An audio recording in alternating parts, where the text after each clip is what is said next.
नमस्कार दोस्तों।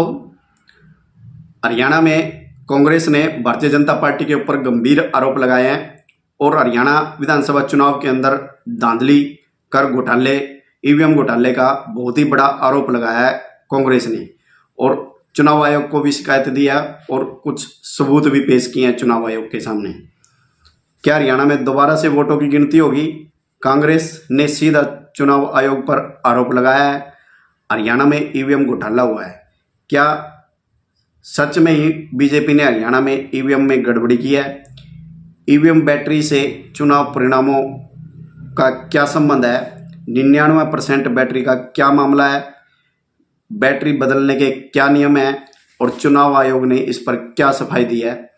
तो दोस्तों, इन्हीं सभी विषयों के ऊपर वीडियो के अंदर चर्चा करेंगे और कांग्रेस ने किस आधार के ऊपर चुनाव आयोग के ऊपर आरोप लगा रही है। 3 जिलों से आई शिकायतें, 10-12 सीटों पर घोटाला हुआ है। जहां ईवीएम की 99% बैटरी है वहां बीजेपी की जीत हुई है और जहां 70 से 60% नॉर्मल है वहां पर कांग्रेस की जीत हुई है। तो ये बीजेपी ने साजिश की है और चुनाव आयोग को हम इसके सबूत पेश करेंगे। तो ये कांग्रेस के द्वारा आरोप लगाए गए हैं चुनाव आयोग के ऊपर, भारतीय जनता पार्टी के ऊपर। और साथ ही कांग्रेस के जो अजय माकन हैं, अजय माकन ने कहा है कि प्रेस कॉन्फ्रेंस करके कहा कि सभी जानते कि हरियाणा चुनाव के नतीजे अप्रत्याशित थे। चुनाव में एग्जिट पोल और रिजल्ट में जमीन आसमान का अंतर था। और राहुल गांधी ने भी एक्स के ऊपर पोस्ट करके ये लिखा, कश्मीर के लोगों का तहे दिल से शुक्रिया। प्रदेश में इंडी की जीत हुई और संविधान की जीत हुई है, लोकतंत्र और स्वाभिमान की भी जीत हुई है। लेकिन हम हरियाणा के अप्रत्याशित नतीजे का विश्लेषण कर रहे हैं। अनेक विधानसभा क्षेत्रों से आ रही हैं शिकायतें तो चुनाव आयोग को इसे अवगत करवाएंगे।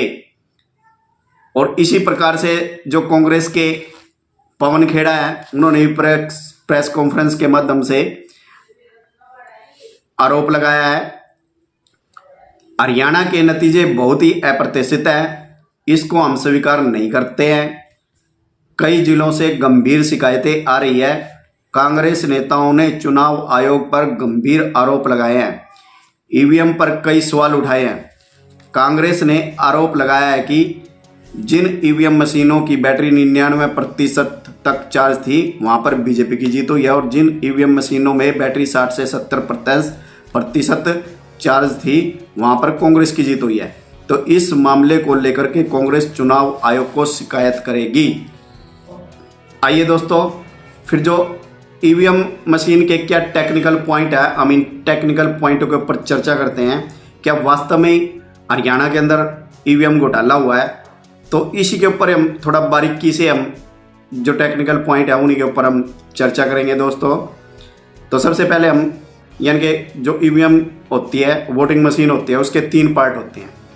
पहला होता है कंट्रोल यूनिट, दूसरा होता है बेल्ट यूनिट और तीसरा होता है वीवीपैट। एक मशीन जो कंट्रोल यूनिट होती है वो चुनाव अधिकारी के पास टेबल के ऊपर रखी होती है और 2 मशीन जहाँ पर वोटिंग डाली जाती है, वोटर जब वोट डालने के लिए जाता है तो उसके पास रखी होती है, एक बैलेट पेपर यूनिट और दूसरा वीवीपैट।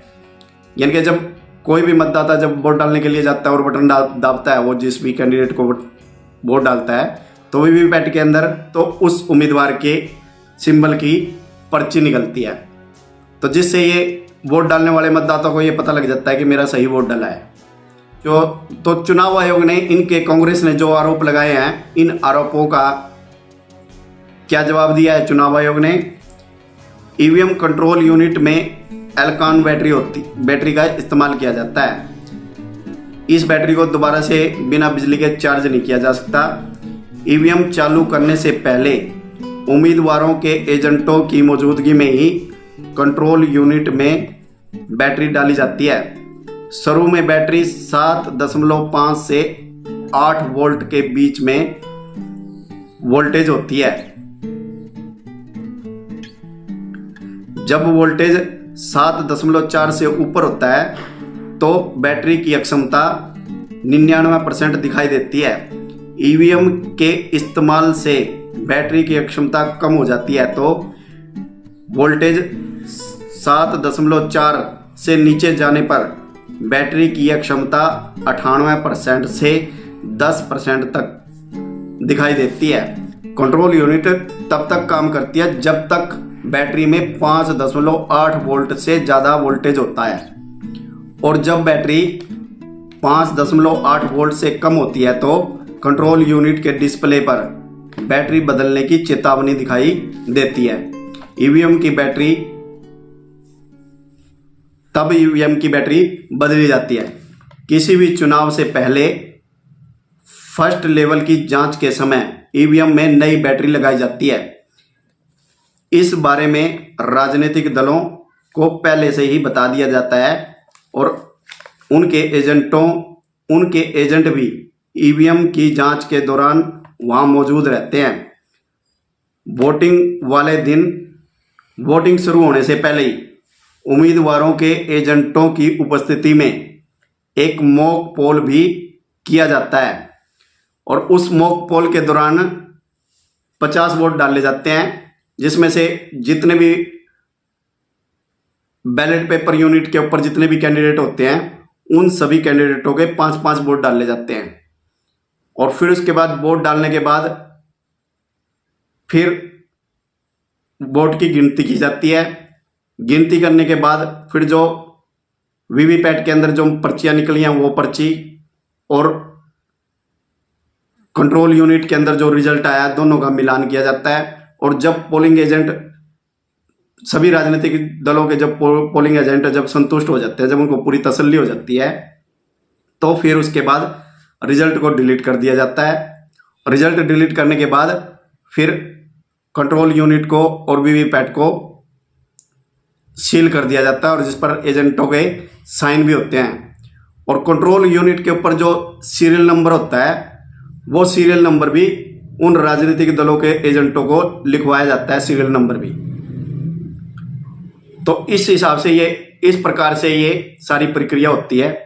वोटिंग समाप्त हो जाती है। वोटिंग समाप्त होने के बाद जो भी एजेंट होते हैं उन एजेंटों के जब मशीन को फिर सील किया जाता है दोबारा से, और सील करने के बाद एजेंटों के साइन भी लिए जाते हैं और फिर उसके बाद उनको पूरा का पूरा डाटा दे दिया जाता है। एक प्रोफॉर्मा बना करके दिया जाता है जिसके अंदर कितनी वोटें डली और किस समय पर पोलिंग समाप्त हुई और किस समय पर शुरू हुई, और ये सारी की सारी प्रक्रिया उनको लिख करके दी जाती है। और जो कंट्रोल यूनिट का जो सीरियल नंबर होता है वो सीरियल नंबर भी उस प्रमाण पत्र के अंदर लिखा जाता है और जिस पर जो पोलिंग अधिकारी होता है उस अधिकारी के भी साइन होते हैं और एजेंट के भी साइन होते हैं। पूरी की पूरी डिटेल उनको भर करके दे दी जाती है।